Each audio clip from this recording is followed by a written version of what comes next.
हिंदी नाटक के उद्भव एवं विकास को लेकर हम अभी तक प्रसाद पूर्व युगीन नाटक है उनके ऊपर चर्चा कर चुके हैं।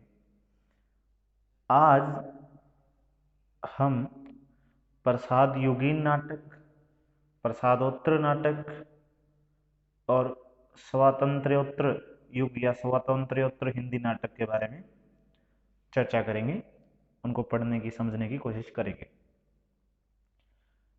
अब हम बात करते हैं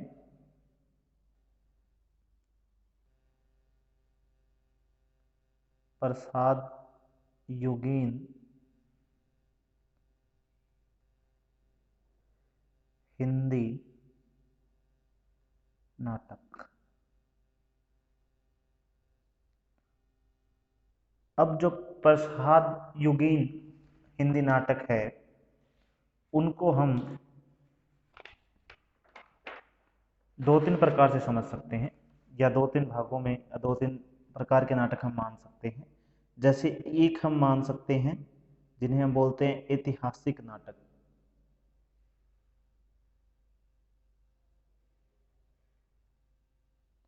ऐतिहासिक नाटक। दूसरा हम बोल सकते हैं रोमांचकारी नाटक।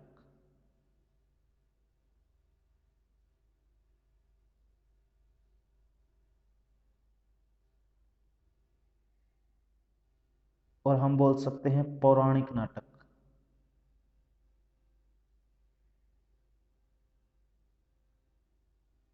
और हम बोल सकते हैं समसामयिक नाटक। समसामयिक नाटक बोल सकते हैं।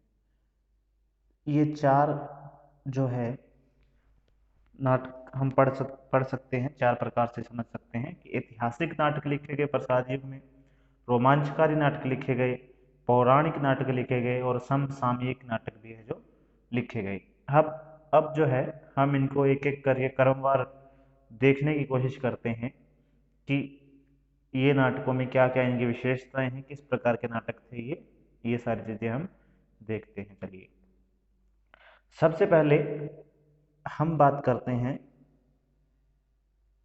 ऐतिहासिक नाटक की।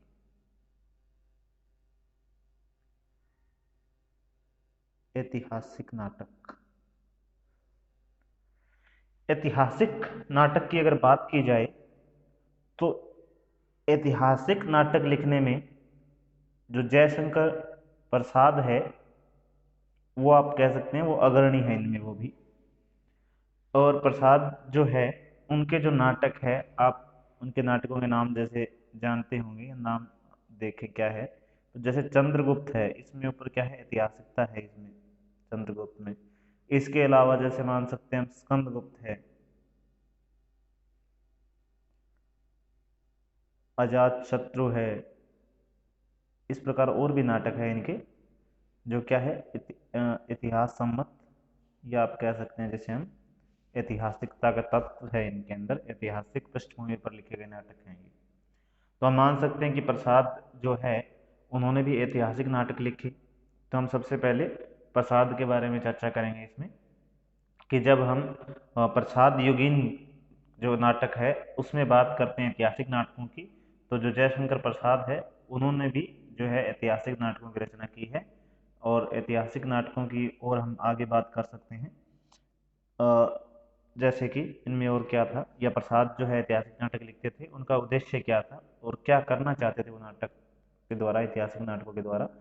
तो उस समय जब जयशंकर प्रसाद लिख रहे थे, या प्रसाद युगीन नाटक का जो समय है, उस समय भारत अंग्रेजों का गुलाम था, उपनिवेश था। और उस समय जयशंकर प्रसाद जो है नाटकों के माध्यम से ऐतिहासिक रूप से अपने आप को जो है श्रेष्ठ दिखाकर आप कह सकते हैं, या उसका गुणगान करके लोगों के अंदर जो है राष्ट्र प्रेम भरना चाहते थे।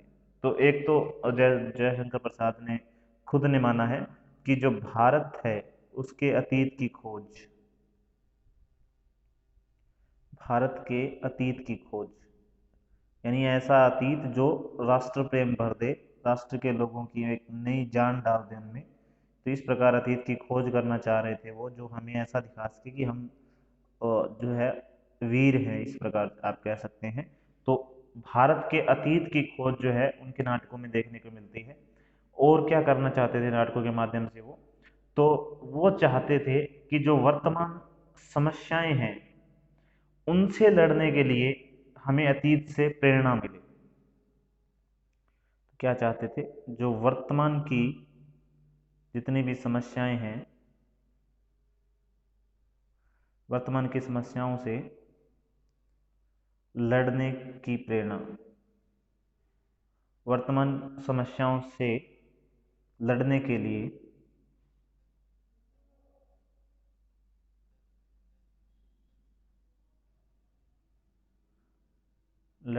लिए अतीत से प्रेरणा।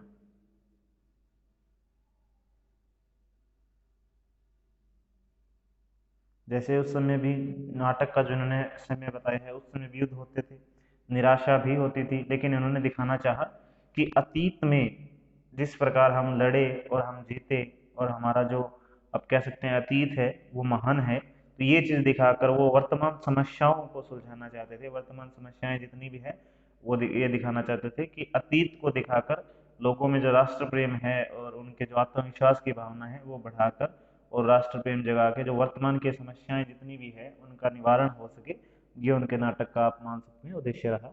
इसके अलावा जो गौरवशाली अतीत का गुणगान है वो भी उनका आप एक उद्देश्य मान सकते हैं रचना करने का पीछे, इतिहास की जो ऐतिहासिक रचनाएं आप कह सकते हैं करने का।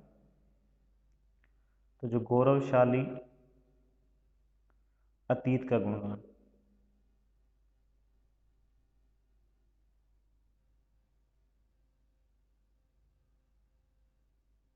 कि हमारा अतीत कितना गौरवशाली रहा, इस प्रकार की गुणगान करना। तो ये इनके नाटकों की हम कुछ विशेषताएं जो है मान सकते हैं। और बताना चाहें तो ये भी बता सकते हैं कि इनके नाटक की ऐतिहासिकता में इतने ज़्यादा आप कह सकते हैं भाषा को लेकर हो गए कि रंगमंच की दृष्टि से थोड़े बहुत कह सकते हैं कि स्टेक नहीं है, इतने थोड़ा सा उनमें कमी रही बताना चाहें, वरना इतनी बातें जो है ऐतिहासिकता के बारे में हम बता सकते हैं यहाँ पर। इसके बाद देखते हैं नाटकों की और कौन कौन से प्रकार रहे। तो इसके बाद हम देखते हैं रोमांचकारी नाटक, जिनमें रोमांच तत्व है जो है उसकी जो है प्रधानता रहती थी, जो सिर्फ रोमांच भर सके लोगों में, उनको एक प्रकार से मनोरंजन भी हो सके। तो रोमांचकारी नाटक, रोमांचकारी नाटकों में क्या होगा देखिए, पहले हम देखते हैं कोई ऐसा कौन व्यक्ति है जिसने रोमांचकारी नाटक लिखे। तो एक व्यक्ति हुए हैं जिनका नाम है हुसैन मियाँ जरीफ नाम के व्यक्ति है। इन्होंने एक नाटक लिखा जिसका नाम था लैला मजनू। लैला मजनू नाम का नाटक लिखा।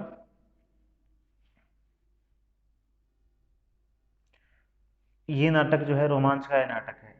अब हम देख लेते हैं रोमांचकारी नाटक की कुछ ऐसी बातें जो सिर्फ रोमांचकारी नाटक में होती है और उनको रोमांचकारी बनाती है। क्या था देखिए, अब आप सोचिए खुद कि रोमांचकारी नाटक में क्या लड़ाई का, वीरता का, या जो युद्ध का ऐसा वर्णन मिलेगा? नहीं। तो इनका जो आप कह सकते हैं इनमें वर्णन कैसा था, तो ये क्या है, श्रृंगारपूर्ण वातावरण। इनमें जो वातावरण था नाटकों में जो दिखाया जाता था वो श्रृंगारपूर्ण रहता था, ताकि ये वातावरण देख के जो रोमांच है वो और ज़्यादा जागृत हो, रोमांचकारी भावना जागृत रहो। तो इस प्रकार जो है वो श्रृंगारपूर्ण वातावरण होता था इनमें। अब जो घटनाएं हैं वो कैसे होगी, बिल्कुल शांत होगी। और किस प्रकार की होनी चाहिए, तो घटनाएं शांत नहीं हो सकती, क्योंकि रोमांच, इनका जो रोमांचकारी नाटक इसलिए इनको कहा जाता है क्योंकि इनकी जो घटनाएं हैं वो क्या थी, उत्तेजक थी, जो उत्तेजना जागृत करे, ऐसी घटनाएं जो है नाटकों में थी। तो उत्तेजक जो है घटनाएं थी। इसके अलावा जो दृश्य थे इन नाटकों के वो भी कैसे होने चाहिए, तो तड़क भड़क वाले दृश्य जो है, तड़क भड़क वाले दृश्य इन नाटकों में थे। रोमांचकारी नाटक के बारे में हम ये सिर्फ तीन चार बातें याद रखेंगे कि श्रृंगारपूर्ण वातावरण होता था जिससे पाठक उस वातावरण में डूब जाए। उत्तेजक घटनाएं होती थी जो उनकी उत्तेजना बढ़ा सके और रोमांच पैदा कर सके उनके मन में, और रोमांच को और ज़्यादा उनके मन में अग्रसर करने के लिए, उनको रोमांच को बढ़ाने के लिए जो वहाँ दृश्य थे वो अत्यधिक तड़क भड़क वाले दृश्य दिखाए जाते थे। और रोमांचकारी नाटक का जैसे मैंने बताया, इनमें जो हुसैन मियाँ जरीफ है, इनका एक नाटक है लैला मजनू, इनका नाम आप यहाँ बता सकते हैं। अब हम बात करते हैं पौराणिक नाटक। पौराणिक नाटक के बारे में कुछ खास है नहीं जानने के लिए, लेकिन फिर भी हम देखते हैं एक दो बातें। पौराणिक नाटक,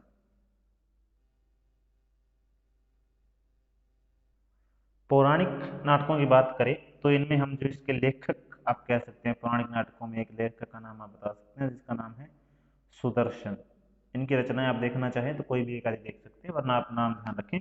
सुदर्शन जो है ये लेखक है नाटक के। और इनमें पौराणिक नाटक जो हाँ घटनाएं हैं वो पुराणों से मान लीजिए ली गई हो, इस प्रकार के नाटक थे पौराणिक नाटक। और इनमें क्या है, जैसे मान लीजिए आप और भी एक दो नाम ले सकते हैं, जैसे माखनलाल चतुर्वेदी हुए जिन्होंने कृष्ण अर्जुन युद्ध लिखा है, इस प्रकार और भी हुए। तो अब इनकी जो दो एक दो बातें हैं प्रमुख, वो क्या है, जैसे इनमें एक तो इनका उद्देश्य होता था नैतिक उपदेश। इन नाटकों का उद्देश्य होता था कि हम जो है इस नाटकों के माध्यम से नैतिक उपदेश दे पाएं, और एक उद्देश्य आप मान सकते हैं इनका रोमांचकारी प्रभाव पैदा करना, रोमांचकारी प्रभाव छोड़ना। ये दो इनके आप मान सकते हैं उद्देश्य। लेकिन क्योंकि इनकी जो कथानक आप मान सकते हैं वो पौराणिक था, इसीलिए इनको पौराणिक नाटक मानते हैं। उनका मुख्य उद्देश्य होता था नैतिक उपदेश देना और रोमांचकारी प्रभाव पैदा करना, ये इनका प्रमुख उद्देश्य आप मान सकते हैं यहाँ पे। और इसके बाद हम बात करते हैं समसामयिक नाटक के ऊपर। समसामयिक नाटक, समसामयिक नाटक की अगर बात करें तो इनके जो लेखक आप मान सकते हैं, जो प्रसिद्ध लेखक है समसामयिक नाटकों में, तो उसका हम नाम ले सकते हैं। जैसे एक तो है पांडे बेचन शर्मा उग्र, इनका एक नाटक है जिसका नाम है चार बेचारे। इसी प्रकार एक लेखक है जिनका नाम है जीपी श्रीवास्तव, इनका एक नाटक है जिसका नाम है उल्ट फेर। ये दो आप नाटक के नाम याद कर सकते हैं। समसामयिक नाटक जो है उनमें अगर हम बात करें तो एक लेखक है, नाटक लेखक, जिनका नाम है पांडे बेचन शर्मा उग्र, उनका नाटक है चार बेचारे। और एक लेखक है नाटक के जिनका नाम है जीपी श्रीवास्तव, उनका एक नाटक है जिसका नाम है उल्ट फेर। आप समसामयिक नाटक में आप चाहें तो और भी नाम बता सकते हैं, पर ये दो नाम भी आप चाहें तो बता सकते हैं। ये जैसे नाटककार है, इनकी अगर हम विशेषताएं आप कह सकते हैं या इनमें क्या था नाटकों में, समसामयिक नाटकों में, वो देखे तो वही हम दो तीन बातें जो है प्रमुख इन नाटकों की वो देखेंगे। सबसे पहले तो जो इन नाटक का नाम जैसे है समसामयिक नाटक इनका नाम है, तो इनमें क्या था, जो समसामयिक जो समस्याएं हैं, समसामयिक समस्याओं को उठाया है इन नाटकों के अंदर। जो उस समय की समस्याएं थी, समसामयिक समस्याएं थी, उनको इन्होंने उठाया है। इसका मतलब है जो उस समय विराज जो थे लेखक, और उस समय जो समस्याएं थी उन समस्याओं को इन्होंने उठाया है। तो समसामयिक समस्याओं को उठाया है इन्होंने, सबसे प्रमुख बात इनकी एक तो पहली ये हुई। इसके बाद में अब उस समय की समस्याओं को उठाया है, लेकिन फिर भी जो क्या है, इनके नाटकों में जो गंभीर विश्लेषण है उसका अभाव है। विश्लेषण गहरा नहीं है इतना ज़्यादा, तो गंभीर नहीं है, गहरा नहीं है, गंभीर विश्लेषण का क्या है, अभाव है इनके नाटकों में। और एक जो है जैसे होती है नाटकीयता, इसी प्रकार एक होती है अति नाटकीयता। यानी जो नाटक या तत्व है, मान लीजिए नाटक का एक गुण है जिसे नाटकीयता बोलते हैं, नाटक करना, तो जो इनमें नाटकीयता है वो नाटकीयता से बढ़कर अति नाटकीयता का मान लीजिए प्रभाव है इनके अंदर। तो इसी प्रकार ये जो प्रमुख बातें मैंने बताई ये आप याद रखेंगे। आप प्रसाद युग जो है उसमें हम चार उपभाग आप मान सकते हैं उसके। ऐतिहासिक, जिसमें प्रसाद जो है वो प्रमुख है, और प्रसाद के जो नाटक हैं आप ऐतिहासिक नाटकों के नाम कुछ बता सकते हैं, और आप बता सकते हैं कि उनमें अतीत का गुणगान है, अतीत की खोज है, और प्रेरणा लेने की कोशिश की गई है अतीत से। इसके अलावा जैसे हमने बात की, रोमांचकारी नाटक है, पौराणिक नाटक है, और समसामयिक नाटक है। इसके बाद हम चलते हैं आगे।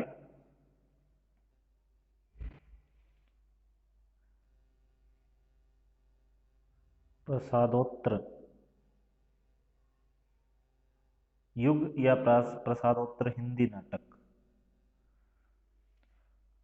अब प्रसादोत्तर हिंदी नाटक है या प्रसादोत्तर युग है, उसमें क्या है देखिए। अब जैसे जैसे आप व्यक्ति या समाज शिक्षित होता है, पढ़ता जाता है, उसे पता चलता है, तो जो बचकानी चीजें हैं उससे उसका मोह भंग होता है, वो उन चीजों से दूर होता जाता है, और उसकी लोकप्रियता उन चीजों में कम हो जाती है। तो जो प्रसादोत्तर युग है उसमें एक सबसे पहले बात आप ये बता सकते हैं कि जो उस समय पौराणिक नाटक थे, क्योंकि उनमें ना गंभीर विश्लेषण था जैसे हमने देखा, और उनमें नैतिक उपदेश ज्यादा दिया जाता था मान लीजिए, और रोमांचकारी प्रभाव जो समाज अब उनको अच्छा नहीं मानता था। तो पौराणिक नाटक जो है, तो पौराणिक नाटकों की लोकप्रियता जो है वो कम हो गई और घटती चली गई आगे आगे। तो जो पौराणिक नाटक है उनकी लोकप्रियता का क्या हुआ, कमी आई उनमें, उनका अभाव होने लगा लोकप्रियता का। तो पुरानी जो पुरानी नहीं सॉरी पौराणिक नाटकों की लोकप्रियता में कमी आई। इसके अलावा हम जो प्रसादोत्तर युग है, प्रसाद के बाद का युग है, उनमें हम जो है दो प्रकार के या दो भाग बना सकते हैं, दो प्रकार के नाटकों की परंपरा हम देख सकते हैं यहाँ पे। एक तो है ऐतिहासिक नाटक।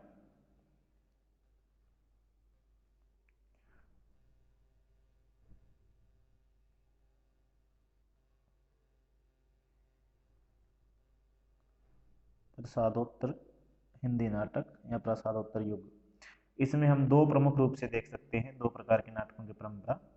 एक तो है जिसको हम बोल सकते हैं ऐतिहासिक, और एक हम बोल सकते हैं समस्या प्रधान नाटक। ये दो प्रकार के नाटक हम देखते हैं। तो सबसे पहले हम जो है ऐतिहासिक देखने की कोशिश करते हैं, उसमें क्या था। अब ऐतिहासिक नाम सुनते ही एक बात आपको स्पष्ट होनी चाहिए कि इसमें नाटकों की जो कथानक होगा वो इतिहास से संबंधित होगा कहीं ना कहीं। तो इसमें क्या होगा, या किस प्रकार के इसमें कथानक होते थे, किस प्रकार की विशेषताएं थी इनमें। तो इनमें क्या था, ऐतिहासिक वीर पुरुषों की घटनाएं जो है वो इनके अंदर उनकी प्रधानता रहती थी, वो अत्यधिक मात्रा में रहती थी। तो जो ऐतिहासिक वीर पात्र मान लीजिए आप, या चरित्र मान लीजिए, ऐतिहासिक वीर जो पुरुष है या पुरुषों की जो घटनाएं हैं उनकी प्रधानता है, उनकी अधिकता है। तो उनकी जो घटना है वो कितनी है, अधिक है, ज्यादा है, आप कह सकते हैं। और ये क्यों किया गया, ऐतिहासिक वीर पुरुषों की घटनाएं ज्यादा क्यों दी गई। तो जो जयशंकर प्रसाद जिस प्रकार कर रहे थे, तो उसका कारण था राष्ट्रीय चेतना जगाना, या राष्ट्रीय चेतना जागृत करने का प्रयास करना, राष्ट्रीय चेतना जगाने के लिए, राष्ट्रीय चेतना भरने के लिए ये काम किया गया। क्योंकि इस समय तक भारत आजाद नहीं हुआ था। प्रसादोत्तर युग का जो समय है वो साधारणतः माना जाता है जो 1938 से लेकर करीब 1950 मानते हैं, कुछ कुछ 47 मानते हैं, यानी आज़ादी तक मानते हैं। तो कुछ लोग 50 या 47, तो 50 तक भी आप मान सकते हैं या 47 तक माने, लेकिन तब तक ये था कि भारत आज़ाद नहीं था। तो ऐतिहासिक, जब हम नाटकों की बात करें प्रसादोत्तर युग में, तो यहाँ ऐतिहासिक वीर जो पुरुष है उनकी घटनाओं का अत्यधिक वर्णन किया गया और उनकी वीरता को ज़्यादा दिखाया गया। और वीरता को दिखाने का कारण यही था, क्या कारण था कि उनकी वीरता को दिखा के जनता को जागृत करना और उनके अंदर राष्ट्रीय चेतना जागृत करना, राष्ट्रीय चेतना भरने का प्रयास करना कि वो राष्ट्र के प्रति जागृत होंगे तो वो क्या है, भारत को आज़ादी दिलाने में और भारत के लिए लड़ने में जो है सक्षम होंगे। इस प्रकार की बातें आप कह सकते हैं। अगर हम इस समय के ऐतिहासिक नाटककारों में बात करें तो एक व्यक्ति हुए जिनका नाम है उदय शंकर भट्ट। इनका एक नाटक है जिसका नाम है दाहर। तो इस प्रकार हम बता सकते हैं कि ये ऐतिहासिक नाटक है। इनमें क्या है, जैसे मान लीजिए मुस्लिम, राजपूत और अनेक प्रकार के जो एक पुरुष है, ऐतिहासिक वीर पुरुष है, उनका वर्णन किया गया। और आप और नाटकों के नाम ले सकते हैं, जैसे गोविंद वल्लभ पंत का राजमुकुट है और उपेंद्र नाथ अश्क का जय पराजय है, या और भी बहुत सारे नाटक हुए, तो आप इनका नाम यहाँ पर बता सकते हैं। इसके अलावा जैसे मैंने दूसरा बताया आपको, तो वो है समस्या प्रधान नाटक।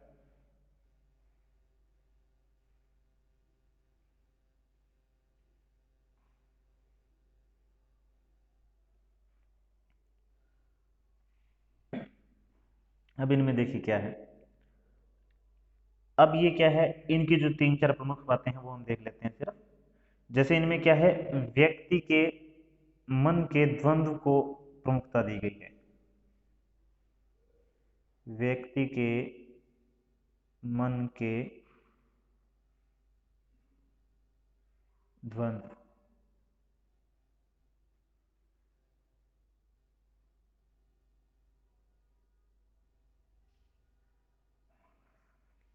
तो व्यक्ति के मन में क्या द्वंद्व है, जैसे अंतर्द्वंद भी बोलते हैं, जैसे कि वह यह करे या ना करे, उसके मन में जो अंतर्द्वंद चलता रहता है, ये सारे द्वंद्व का जो मान लीजिए द्वंद्व है, उसका व्यक्ति के मन के द्वंद्व का इन्होंने चित्रण किया है। और इनकी समस्याएं जो है इन्होंने उठाई है समस्या प्रधान नाटकों में, वो जैसे मान लीजिए विवाह की समस्या है,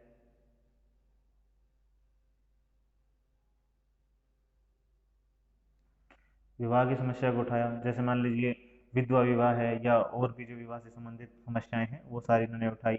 इसके अलावा जो मान सकते हैं हम, जो संयुक्त परिवार की समस्या है, मान लीजिए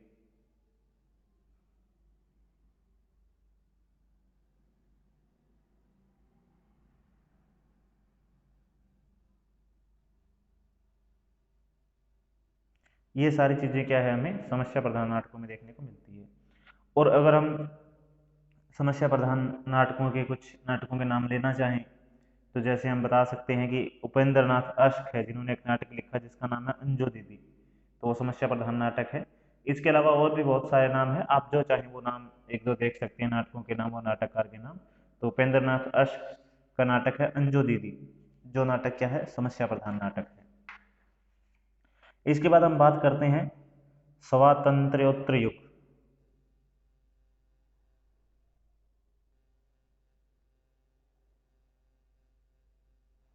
स्वातंत्र्योत्तर युग या हिंदी नाटक, स्वातंत्र्योत्तर हिंदी नाटक, ये है 1950 या कुछ 47 के बाद आप मान सकते हैं इसको।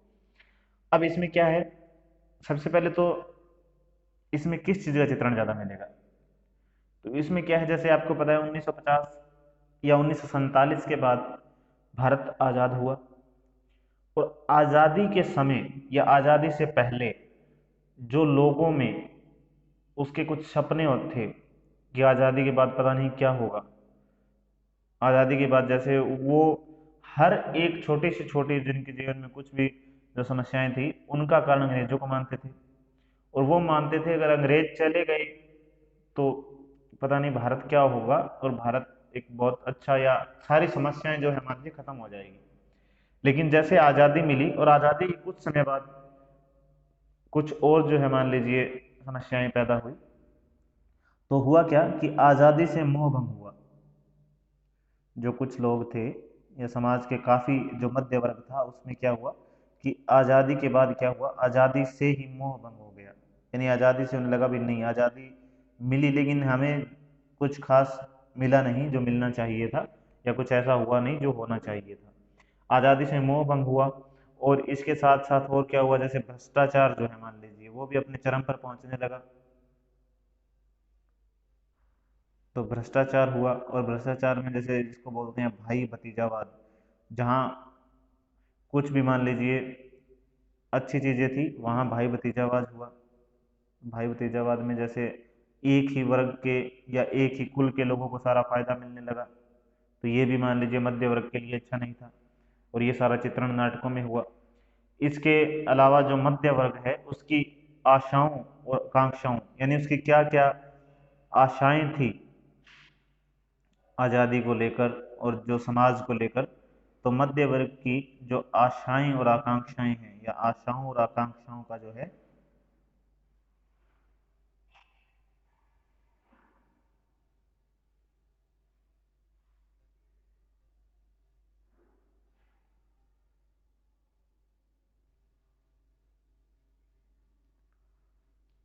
आशाओं और आकांक्षाओं का भी जो चित्रण है इन नाटकों में किया है। तो ये एक तो ये नाटक के तीन चार हम विशेषताएं बता सकते हैं कि स्वातंत्र्योत्तर युग में नाटक में क्या हुआ, कि एक तो जो मध्य वर्ग है उसकी आज़ादी से मोह भंग हुआ, क्योंकि उसने काफ़ी सपने जो थे आज़ादी के बाद, कि आज़ादी के बाद पता नहीं क्या होगा, वो सारे उसके सपने टूट गए और आज़ादी से मोह भंग हुआ। इसके बाद समाज में जो भ्रष्टाचार मान लीजिए फैला, और भाई भतीजावाद भी बढ़ने लगा, जिससे और ज़्यादा मोह भंग हुआ और आज़ादी के जो सपने देखे थे वो टूटते हुए नजर आए। और मध्य वर्ग के मन में जो आशाएं थी, विश्वास था, उनकी आकांक्षाएं थी कि आज़ादी के बाद जो होना चाहिए वो नहीं हुआ, और इसके कारण क्या है, ये सारी चीज़ें जो है स्वातंत्र्योत्तर नाटकों के अंदर में देखने को मिलती है। इसके अलावा उस समय जो है रेडियो का विकास हो चुका था, और ऐसे नाटक लिखे गए जो क्या है, रेडियो के अनुरूप हो, यानी रेडियो के ऊपर भी नाटक का जो है प्रसारण हो सके, इस प्रकार के नाटक लिखे गए। और इन नाटकों में अगर बात की जाए तो जैसे अंधा युग नाटक है उसका काफी प्रसारण हुआ रेडियो के ऊपर। और पौराणिक नाटक लिखे गए जिनमें आधुनिक समस्याएं थी। नाटक पौराणिक थे, उनकी जो विषय कथानक आप कह सकते हैं पौराणिक था, लेकिन उनकी जो है जो समस्याएं उनके अंदर थी वो क्या थी, आधुनिक थे। तो नाटक के जो मान लीजिए आप मान सकते हैं कि पौराणिक थे, लेकिन उनकी समस्याएं कैसी थी, आधुनिक थी। तो नाटक पौराणिक, लेकिन जो समस्या उनके अंदर उठाई गई वो कौन सी थी, आधुनिक थी। और इस प्रकार चतुर्थ सेन शास्त्री का एक नाटक है जिसका नाम है गांधारी, वो इसी प्रकार का एक नाटक है। जैसे गांधारी है, आप ऐतिहासिक पौराणिक मानते हैं उसे हम, तो पौराणिक है। तो पौराणिक तो कथानक आप मान सकते हैं, उसकी कथा तो पौराणिक है, लेकिन उसमें जो समस्या उठाई गई है वो क्या है, आधुनिक समस्या उठाई गई है। इसी प्रकार एक व्यक्ति है मोहन राकेश, जो हिंदी नाटक में जो आधुनिक स्वातंत्र्योत्तर हिंदी नाटक है उसमें एक प्रमुख व्यक्ति माने जाते हैं, जिनका नाम है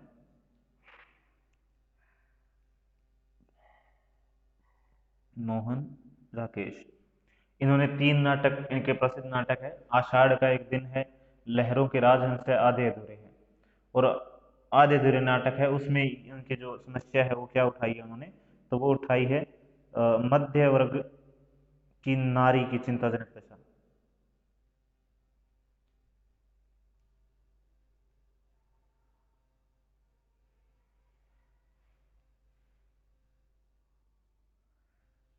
चिंताजनक दशा ये किसमें है, आधे अधूरे में। इसमें जो है जो इसकी नायिका मान लीजिए, वो क्या है, वो जो शादी करती है वो अपने जो पति है उसको अधूरा पाती है, और उसकी जो जीवन की समस्या इसके अंदर है वो दिखाई गई है काफी अच्छे तरीके से। तो ये मोहन राकेश जो है इसका नाटक है आधे अधूरे, जिसमें ये सारी चीजें हैं और अच्छे नाटककार माने जाते हैं। इसके अलावा जैसे मैंने नाम लिया अभी थोड़ी देर पहले, धर्मवीर भारती। धर्मवीर भारती ने एक नाटक लिखा जिसका नाम है अंधा युग, जो एक गीति नाट्य है। अंधा युग लिखा, ये भी बड़ा अच्छा नाटक है, और ये रेडियो के ऊपर काफी समय इसका प्रसारण भी हुआ। और इसके अलावा और कैसे नाटक लिखे गए आधुनिक काल में, तो एक प्रकार के नाटक और लिखे गए जिसको बोलते हैं प्रतीकात्मक नाटक। प्रतीकात्मक यानी नाम या किसी और के बारे में चर्चा चल रही है, लेकिन प्रतीक रूप से किसी और के बारे में कहा जाता है। इन नाटकों में बात करें तो एक नाटक है जिसका नाम है मादा कैक्टस, और इस नाटक के लेखक है लक्ष्मी नारायण लाल। लक्ष्मी नारायण लाल ने लिखा मादा कैक्टस, जो एक प्रतीकात्मक नाटक है जो आधुनिक काल में आरंभ हुए थे। तो इस प्रकार हम नाटक के उद्भव से लेकर उसका विकास देख चुके हैं। साधारण शब्दों में 1 मिनट अगर बताना चाहूँ आपको, तो हम पहले ये बताएंगे कि नाटक कब से आरंभ हुआ। तो संस्कृत में आरंभ हुआ, फिर मध्यकाल में रासलीला आरंभ हुई, फिर ब्रज भाषा में कुछ नाटक लिखे गए। फिर हम देख सकते हैं पहला नाटक किसको थोड़ा माना जाता है, देखना चाहें एक दो बार नाटकों की चर्चा करके बता सकते हैं कि अधिकतर विद्वान है वो भारतेंदु के नाटक जो है मान लीजिए विद्या सुंदर उसको मानते हैं, और बता सकते हैं रामचंद्र शुक्ल किसे मानते हैं, भारतेंदु किसे मानते हैं। इसके अलावा फिर आगे हम बताएंगे कि 4 भागों में बांट सकते हैं, प्रसाद पूर्व, प्रसाद कालीन या प्रसाद युगीन, और प्रसादोत्तर और स्वातंत्र्योत्तर। फिर प्रसाद पूर्व में हम भारतेंदु और द्विवेदी के नाटकों के बारे में बताएंगे, और प्रसाद का जो काल है, प्रसादकालीन नाटकों के अंदर हम जो है ऐतिहासिक, रोमांचकारी, पौराणिक, समसामयिक नाटकों के बारे में चर्चा करेंगे। और फिर प्रसाद के बाद जो है मान लीजिए प्रसादोत्तर युग है, उसमें हम फिर क्या है जो मुख्य रूप से 2 प्रकार के नाटक, ऐतिहासिक और समस्या प्रधान नाटकों की चर्चा करेंगे। उसके बाद स्वातंत्र्योत्तर जो नाटक है उसके अंदर हम बताएंगे आज़ादी के बाद क्या हुआ, मध्य वर्ग के क्या सोचते थे वो, और उनके साथ क्या हुआ, जैसा सोचते थे वैसा आज़ादी के बाद मिला नहीं उन्हें। तो जो निराशा है, मध्य वर्ग की आशाओं का मान लीजिए और आकांक्षाओं का जो नहीं हुआ उनके साथ सोचते थे, भ्रष्टाचार फैल गया, ये सारी चीज़ें नाटकों के विषय बने, और ये सारी चीज़ों का नाटकों के अंदर चर्चा हुई। मोहन राय कैसे नाटककार हुए और प्रतीकात्मक नाटक भी चले। तो इस प्रकार हम इतना बता के हमारा जो है उत्तर जो है पूरा कर पाएंगे।